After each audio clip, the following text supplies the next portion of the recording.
Жалал Абад адашкан адам чыгармасы эми Орусияда коюлат. Кече Барпы атындагы облустук драма театрында Мар Байжиевдин Адашкан адам спектакли Жалал Абад шаарынын тургундарына тартууланды. Адашкан адам психологиялык драмасы аталган театрдын чыгармачыл жамааты тарабынан аткарылат. Анда азыркы учурдун эң орчундуу көйгөйлөрүнүн бири болгон үй бүлөнүн оор тагдыры чагылдырылат. Үйлөнүп байлыкка азгырылып, эки баласын жубайын таштап кеткен адашкан адам тууралуу баяндалат. Адашкан адам чыгармасы эми Кыргызстандагы театрлар арасында алгачкылардан болуп, Орусиянын бир катар шаарларында коюлат. Чыгармачыл жамаат чет жердеги эмгек мигранттардын элине жерине болгон сагынычын жазып, руханий азык тартуулоо максатын көздөшүүдө. Сапарга июнь айынан 14 адамдан турган топ аттанып жатат.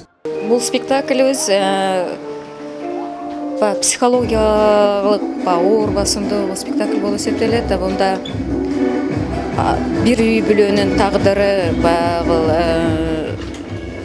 аял кишинин эң неме кылган аял кишинин тагдыры бул жерде оор акыбалда калган аял кишилер жөнүндө болуп атат.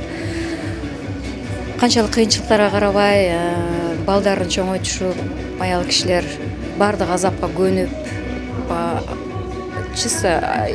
мындай чыныгы аялдардын тарткан азабын чагылдырган бул чыгарма болду. Чыгарманы аткарып аткан биринчиден аябай мындай өзүң башыңан өткөрбөсөң кыйын экен, неме ошол акыбалына жетип, ошону түшүнүп, ошол образын бериш кыйын, аябай кыйын болду.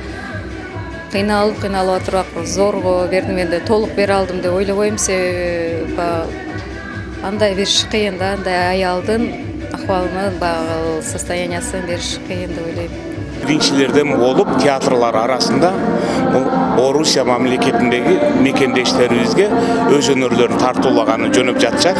Бул аябай турмуштук драма, бул актуалдуу азыркы күнгө чейин.